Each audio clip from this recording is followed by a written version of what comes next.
Welcome to horror studio. Story update के लिए bell icon को प्रेस कर लीजिए और मेरे चैनल को सब्सक्राइब कर लीजिए। हर मोहब्बत खूबसूरत नहीं होती, कुछ मोहब्बत खौफ से भरी होती है, और जब चाहने वाला इंसान नहीं एक जिन हो तो अंजाम क्या होगा सोचिए। ये कहानी है नायरा की, एक शहर से गांव आई लड़की जो अपनी दादी के अंतिम संस्कार के लिए गांव पहुंची थी। गांव की आबो हवा में कुछ तो अजीब था। वहाँ की हवाएं भी कान में जैसे कुछ फुसफुसाती थी।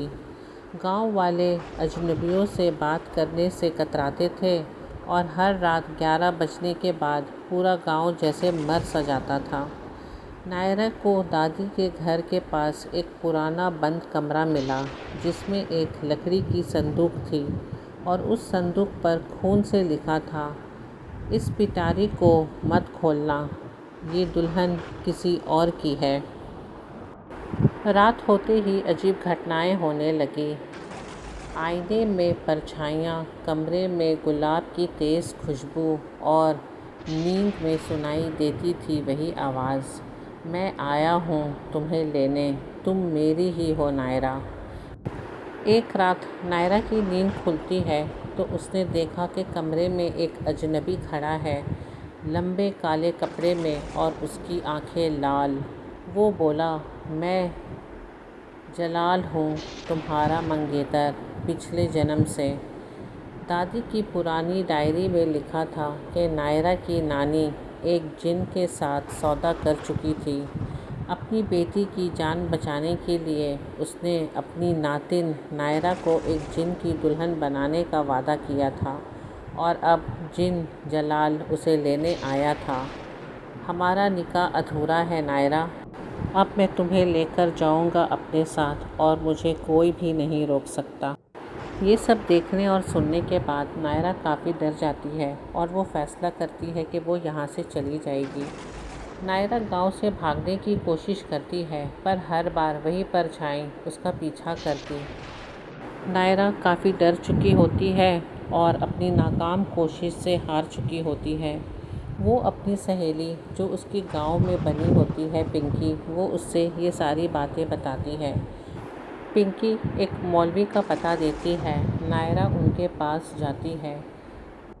पिंकी मौलवी से सारी बातें बताती है और मौलवी साहब पिंकी की सारी बात काफ़ी ध्यान से सुनने के बाद पिंकी से कहते हैं, ये कोई आम जिन नहीं है, ये आशिक जिन है। इसे जितना भगाओगे उतना पास आएगा, इसकी मोहब्बत जान लेकर पूरी होती है। मौलवी साहब की सारी बातें सुनने के बाद पिंकी कुछ नहीं कहती, वो काफ़ी घबरा जाती है। उसी वक्त गांव की बिजली चली जाती है, हवाएं रुक जाती हैं और मौलवी साहब के यहाँ बिल्कुल भी अंधेरा हो जाता है और हवेली से शादी की शहनाई की आवाज़ सुनाई देती है, जैसे कोई बारात आई हो पर कोई दिखाई नहीं दे रहा होता है। नायरा बेहोश हो जाती है और जब उसे थोड़ी देर के बाद होश आता है तो वो लाल जोड़े में खुद को पाती है। उसके हाथों में मेहंदी रची होती है और वो सामने खड़ा वहाँ जलाल मौजूद रहता है। अब अपने असली रूप में है वो, लंबे बिने चेहरे वाला, धुआं सा बना पर लाल आँखों वाला। मौलवी साहब की मौत हो चुकी होती है, पिंकी भी वहाँ से गायब हो जाती है और जलाल बोला, अब तू सिर्फ मेरी है, तेरा जिस्म से नहीं तेरी रूह से निकाह करूँगा ताकि तू कभी दोबारा जन्म ना ले सके।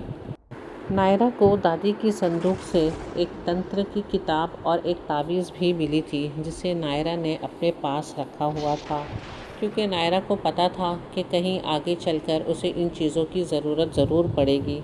उसी वक्त नायरा अपने पास से वो तावीज़ निकालती है और तंत्र पढ़ना शुरू करती है। वो जैसे ही वो तावीज़ पहनती है अपने गले में, जलाल के साथ कुछ अजीब सी हरकतें होने लगती हैं, मानो जैसे उसके जिस्म में आग लगना शुरू हो गया हो। जलाल चीख चीख कर उसे कहता है कि मैं तुझे नहीं छोड़ूंगा। फिर नायरा उससे कहती है, अगर तू मुझे नहीं छोड़ेगा तो मैं खुद को आग लगा लूँगी, फिर उसके बाद तू मुझे कभी नहीं पा सकेगा। जलाल चीख कर कांपने लगता है और पहली बार उसकी आंखों से आंसू निकलता है।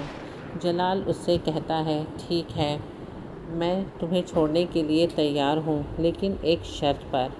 میں تمہیں کبھی تنگ نہیں کروں گا، لیکن تم جب جب آئینہ دیکھو گی میں تمہیں وہیں کھڑا ملوں گا۔